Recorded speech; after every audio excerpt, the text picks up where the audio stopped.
بسم الله الرحمن الرحیم مینوالو او اسکرنیما نن 17 مارچ دی او په 17 مارچ باندې زما د پیدایش ورځ ده. نو زه ډېر زیات خوشحالیږم. په نننۍ ورځ باندې ما 14 پرلیو لیدل، یعنې زه د 14 کالو شوم.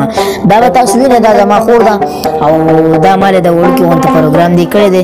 نو د ډېر ډېر زیاته مننه کوم او د حاجي واحد افریدي صاحب او د نسیم خان صاحب ډېره زیاته مننه کوم چې ما ته مبارکي راولېږله. تل خوشحاله اوسئ.